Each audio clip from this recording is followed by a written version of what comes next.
শুভ সকাল। সবাই কেমন আছো? আশা করি ভালো আছো, আমিও ভালো আছি। আমি আমার ছোট্ট বউ নিয়ে চলে এলাম।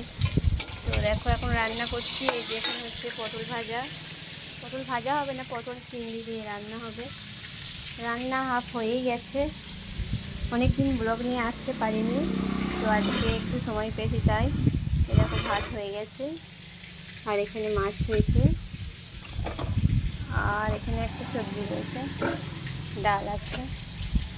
এই পর্যন্তই আজকে হয়েছে, আর এখনো বাকি আছে রান্না। তো এই দেখো এখানে মাংস হয়েছে, অনেকটা হয়ে গেছে, আর এটা পটল ভাজা হচ্ছে। আর এই দেখো চিংড়ি মাছ এখনো বাছা হয়নি।